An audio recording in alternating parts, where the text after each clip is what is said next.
Hi guys, welcome back to my YouTube channel. Hope आप सभी बहुत अच्छे होंगे। आज के इस वीडियो में हम समझने वाले हैं गोल्ड लैंड के ड्रामा के एपिसोड सेकंड को, वो भी बिल्कुल हिंदी में, और इसका टाइटल है होम कमिंग। अब एपिसोड 2 की शुरुआत होती है हीजू के बचपन से, जब वो एक छोटी सी लड़की होती है और माइनिंग शाफ्ट के अंदर एक गड्ढे में गिर जाती है।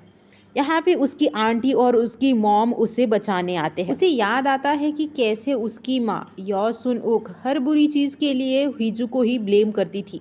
हीजू बताती है कि उसकी मॉम गोल्ड लैंड कसिनो जाके गैम्बल करती थी, लेकिन कभी कुछ जीत नहीं पाती थी। एक दिन जब हीजू अपनी मॉम के साथ बस पे ट्रैवल कर रही होती है, हीजू अपनी मॉम को बताती है कि कैसे सभी उसके फ्रेंड्स स्कूल जाते हैं, इसलिए उसे भी स्कूल जाना है। उसकी मॉम उसे कहती है कि तुम सियोल जाकर स्कूल ज्वाइन कर सकती हो, लेकिन हीजू को पता था कि ये सब बस एक झूठ है। हीजू को याद है कि उसकी मॉम उसे इग्नोर करती थी। बाद में उसकी मॉम ने सियोल में एक लोन शॉप ओनर चॉल जंग से शादी कर ली, जो उसके सारे कर्ज चुका देता है। लेकिन हीजू को समझ आता है कि वो और उसकी माँ बेसिकली चॉल जंग के लिए कोलैटरल जैसे हैं। समय के साथ हीजू और भी ज़्यादा लोनली हो जाती है। हाई स्कूल तक पहुंचते पहुंचते वो अपनी माँ से दूर भागने का सपना देखने लगती है। वो सोचती है कि कैसे यहाँ से निकल सकती है, जबकि उसकी माँ यहाँ लोन शॉप में धीरे धीरे टूट रही होती है। चॉलजंग वहाँ गैबलिंग सेशंस भी करवाता है, जहाँ लोकल लोग पैसे हारते जीतते हैं।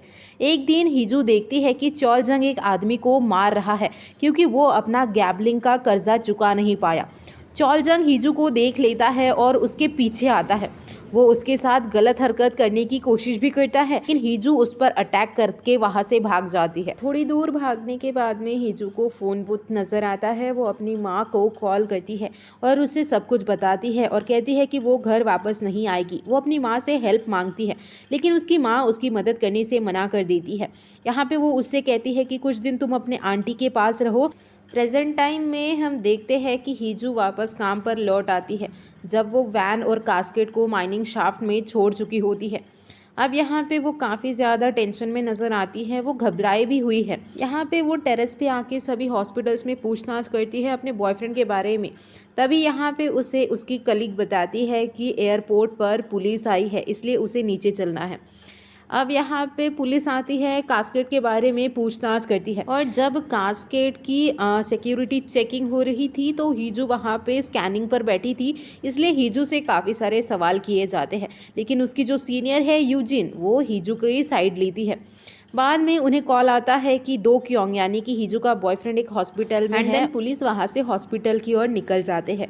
अब यहाँ पे हीजू को उसकी सीनियर टेरेस पर बुलाती है और उससे कहती है कि तुम ये जॉब छोड़ दो, क्योंकि तुम यहाँ पे रही तो ये तुम्हारे लिए काफ़ी रिस्की हो सकता है। एंड वो हीजू को ये भी कहती है कि तुम पुलिस वालों से पकड़ी मत जाना।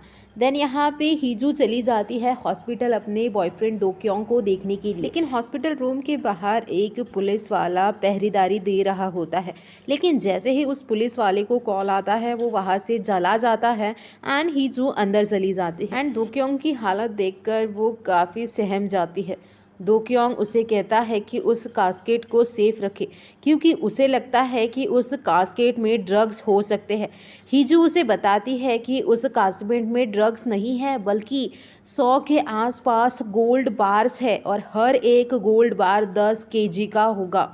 दोक्योंग यहाँ पे प्लान बनाता है कि वो गोल्ड चुरा लेंगे, क्योंकि ये उनकी लाइफ चेंज कर सकते हैं। वो हीजू से कहता है कि कार और कास्केट को डिस्ट्रॉय कर दे।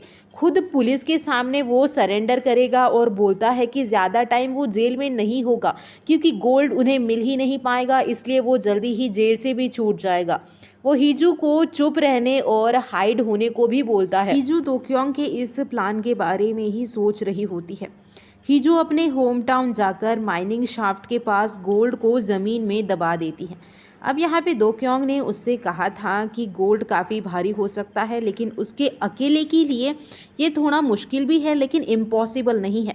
वो उसे माइनिंग शाफ्ट में काफ़ी गहरा गड्ढा खोदने के लिए बोलता है और उसमें एक एक करके गोल्ड बार्स को छुपाने के लिए बोलता है, एंड उसके बाद में सारे एविडेंस को जला देने के लिए बोलता है। वो उस कास्केट को भी जला देती है और वैन से फिंगरप्रिंट्स मिटाकर उसे एक अबैंडन्ड ग्रीन हाउस में छोड़ देती है। वही हो चॉल को पता चलता है कि हॉस्पिटल में दोक्योंग को होश आ गया है, इसलिए वो उससे मिलने जाता है।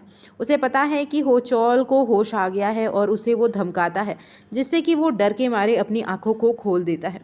होचल यहाँ पे दोग्योंग को काफ़ी शांति से बोलता है कि वो जो कास्केट है वो हमें वापस कर दे और वो उसे ज़िंदा छोड़ देगा। लेकिन दोग्योंग कहता है कि एक बार तो तुमने मुझे मारने की कोशिश की और मैं यहाँ पे हॉस्पिटल में हूँ, तो मैं तुम पे भरोसा कैसे कर सकता हूँ। उसके बाद में हिजू अपना सारा सामान लेकर चॉलजंग के उस लोन शॉप में वापस आती है। उसकी माँ उसे वहाँ देखकर काफ़ी शॉक हो जाती है। हिजू उनसे कहती है कि वो बस कुछ दिनों के लिए यहाँ रहेगी और उन्हें परेशान भी नहीं करेगी। अब यहाँ पे उसकी मजबूरी में उसकी मॉम वहाँ पे उसे रुकने देती है। वो अपनी मॉम से कहती है कि वो जल्द ही कोई जॉब ढूंढेगी और यहाँ से निकल जाएगी। अब वो अपने कमरे में जाकर उस गोल्ड बार के बारे में सर्च करती है। दोक्योंग ने उसे कहा था कि तुम ऑनलाइन सर्च करो कि गोल्ड बार्स को कैसे बेचा जाता है और उसकी क्या प्राइस है। हम देखते हैं कि हिजू अपने बैग में उस एक गोल्ड बार को लेकर भी आती है। वही पुलिस वालों को वो अबैंडेंड ग्रीन हाउस में वैन मिलती है जहाँ पे कास्केट हो सकता है, लेकिन कास्केट वहाँ पे नहीं होता है। वो होचॉल को ये सब न्यूज़ देते हैं कि वैन तो है लेकिन कास्केट गायब है। यहाँ पे होचॉल अपने आदमी से कहता है कि वो कास्केट काफ़ी भारी है और उस लड़की से उस कास्केट को हटाना ये काफ़ी मुश्किल बात है। शायद उसके साथ और भी कोई मेंबर्स जुड़े होंगे। यहाँ पे वो वुगी को बुलाता है, उसके फ़ोन की हिस्ट्री को चेक करता है। यहाँ पे होचॉल वुगी पे शक कर रहा है कि वो दोक्योंग के साथ मिला हुआ है और उस कास्केट को उसी ने चुराया हो सकता है। वो यहाँ पे चाकू को निकालता है और वुगी के कान पर लगाता है। कहता है कि तुम सच सच बताओ वरना तुम्हारा मैं ये कान काट दूंगा। वुगी होचॉल से कहता है कि उसे सच में कुछ नहीं पता है।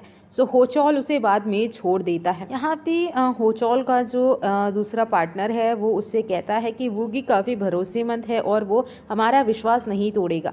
होचॉल को भी पता है कि वुगी काफ़ी लॉयल है, लेकिन वो कास्केट के मामले में किसी पर भी भरोसा नहीं कर सकता है। वही हम देखते हैं कि वुगी अपनी कार को लेकर उस लोन शॉप में जाता है जहाँ पे हिजू है। अब वो यहाँ पे हिजू की मॉम से मिलता है और कहता है कि वो हिजू के साथ स्कूल में पढ़ा है, तो हिजू यहाँ पे आई है क्या। उसकी मॉम समझ जाती है कुछ गड़बड़ है और उसे बताती है कि हिजू तो यहाँ काफ़ी सालों से वापस नहीं आई है। हिजू एक गोल्ड स्मिथ से मिलती है और उसे पता लगता है कि एक 10 केजी गोल्ड बार लगभग 1.4 बिलियन वोन का होता है। अब फिर वो अपनी आंट मिजाज से मिलने के लिए जाती है और उनसे पैसों की मांग करती है, लेकिन यहाँ पे वो मना कर देती है। वो कहती है कि मुझे पता है तुम अपनी मॉम के कैंसर ट्रीटमेंट के लिए पैसे मांगने आई हो, लेकिन सच में मेरे पास पैसे नहीं हैं वरना मैं दे देती। और वो रोना शुरू कर देती है। यहाँ पे हिजू को तो अपने मॉम के कैंसर के बारे में कुछ पता ही नहीं था। ये सुनकर हिजू को गिल्टी फील होता है और वो डिसाइड करती है कि एक गोल्ड बार बेचेगी और अपनी मॉम की ट्रीटमेंट करेगी। जब वो गोल्ड स्मिथ के पास वापस जाती है तब वुगी वहाँ आ जाता है और बोलता है कि वो उसका स्कूल फ्रेंड है। हिजू उसे इग्नोर करके डर के मारे वहाँ से निकल जाती है एंड सामने से बस आती देख वो बस में चढ़ जाती है। यहाँ पे वुगी उससे बाहर से कहता है कि मैं तुम्हारे पास जल्दी ही लौटूंगा, इसलिए मेरा इंतज़ार करना।